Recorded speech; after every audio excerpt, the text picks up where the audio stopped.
I don't know whether all of you believe that the most wonderful life that was ever lived on this earth was the one Jesus lived. And that's the way you want to live. Is that the way you want to bring up your children? It's the way you want your children to live. It's very easy for us to not see that clearly. So, on this rock, a Christ revealed in my heart, I will build my church. And I believe that it's only those who have seen Christ revealed in their heart who really come together and form the church. And I've seen in every CFC church, there's a church within the church. The external church is what other people see. Everybody who comes to the meeting and sits there and they agree with the doctrine. They're not rebellious against the elders. They sing the songs and they look like wonderful brothers. But it's not the principles that Jesus lived by that governs their daily life. They conform to the outward form. But in the middle of this group called a church or CFC or NCCF, there are some who, like Peter and Paul, have seen Jesus in their heart and have seen how he lived and why he lived like that and are gripped by that. And it doesn't matter one bit what other people think about them. They say in their daily life, they are seeking to live by those principles every single day from morning till night. And that's not a strain. The life of Jesus was not a strain. It was the most relaxed, restful life that any human being ever lived. Life is a strain for those who are hypocrites. Because I always got to put up a front. When I'm with other believers who are part of the church, I have to show that I'm also spiritual. That's a tremendous strain to live like that. I mean, it's like a dog. If you train a dog to always say meow, meow, meow, behave like a cat, it's a tremendous strain. I sometimes really feel some Christians I meet are like that. They're trying to conform and say the right words. They remind me of a dog being taught to say meow, meow, meow. And it's a strain. And sometime when they're off their guard, they begin to bark, just like anybody else, because they're dogs. That's not Christianity. That's hypocrisy. And that's what made the Pharisees the biggest enemies of Jesus Christ. And I don't think anybody here will think you're an enemy of Jesus Christ. If I ask you to say, no, certainly not. But do you know that if there's hypocrisy in your life, you belong to the group of people who are the biggest enemies of Jesus Christ on earth? Hypocrisy. Where you are pretending to be something you really are not in your daily life. Pretending to live by certain principles which you're not really living by in the choices you make in your daily life. That's hypocrisy. And it's a strain. It's exactly like a dog trying to say meow, meow, meow. And you may have a good reputation before others as a member of this church, but Jesus sees you very differently. Very differently. Because of unreality. It's the thing that he condemned more than anything else. In fact, just before he spoke about this church, see what he said in verse 6. Watch out and beware of the leaven of the Pharisees. And the Sadducees. And they understood, verse 12, that he was not telling to beware of leaven of bread, verse 12, but the teaching of the Pharisees and Sadducees who were always emphasizing the outward form. The outward form. And in the midst of this, there were people like Peter who saw Jesus in their heart. Not because they were clever, not because, if you had gone to Peter and asked him to explain his doctrinal statement, he was not a clever guy.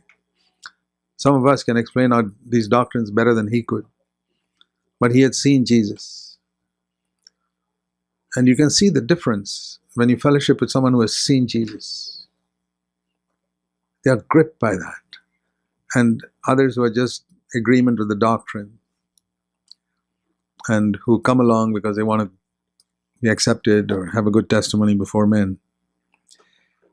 And if you have seen Jesus, on that rock, Jesus will build that church, and that church will never shake. All the powers of spiritual darkness will not be able to shake that church, will not be able to shake such a life, not in time or in eternity. And you get two people like that, husband and wife, who are built on that rock, that will be a home that will never shake, time or eternity.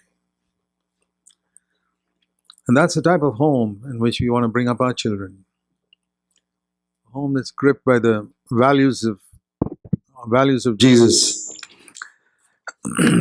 Powers of darkness will never prevail against such a church. And this is the first time he spoke about the church, and it's also the first time that Jesus began to speak about the cross. It says, from that time, verse 21, Jesus began to show the disciples how he must go to Jerusalem and suffer and be killed and raised. It's significant that the very first time he spoke about the church, he also spoke about the cross. And not only the cross he was going to, it's the first time he began to speak to his disciples also, and saying, if you want to come after me, verse 24, you got to take up your cross and follow me. So notice there the close relationship between Jesus speaking about the church for the very first time and speaking about taking up the cross. There's a close connection between the two. And as I see it, you cannot build a true church except with people who have really understood what it means to take up the cross in their daily life. Every single day, from morning till night, they are gripped by the message of the cross, of the daily cross in their life. And that can happen only if we see that that's how Jesus lived. To have the revelation of Jesus Christ means to see that he lived by this principle. He lived every day taking up the cross. And we are gripped by that and say, Lord, that's the way I want to live, because that's the best life that anybody ever lived on this earth. It wasn't just a form, it was reality deep within.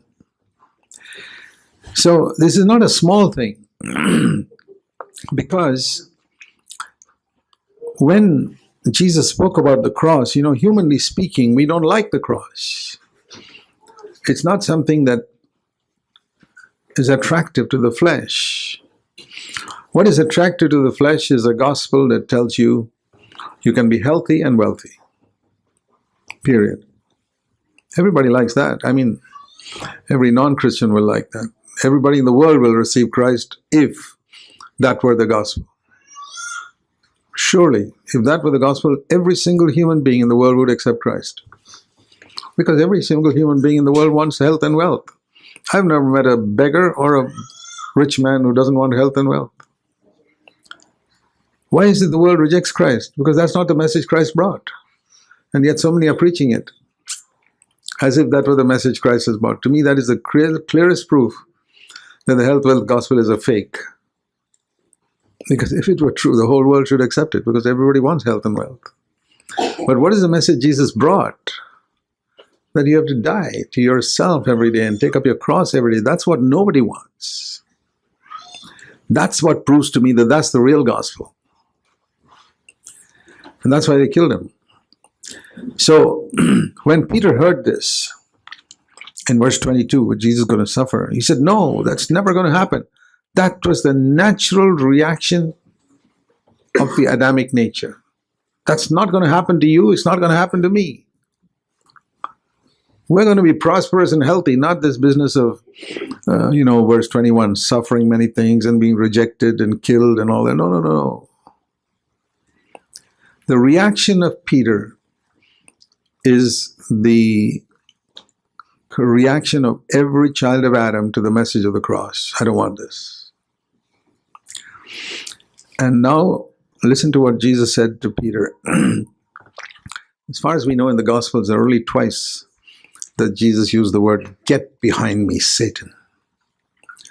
One was when Satan came to Jesus and told him, "Worship me, and I'll give you everything in the world."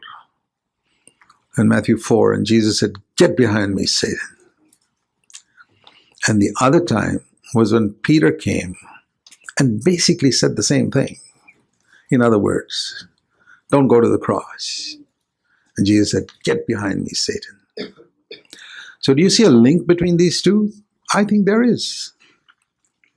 I see it like this, that if I don't take up the cross, the only other alternative is to worship Satan. I don't know whether you see it as seriously as that, but it is. I want to say to every one of you, in any area in your life where you don't take up the cross, whether you know it or not, you're worshiping Satan. And Jesus is saying, get behind me, Satan. Because he told him the reason. In the last part of verse 23, you are not setting your mind on God's interests, you're setting your mind on man's interests. Verse 23.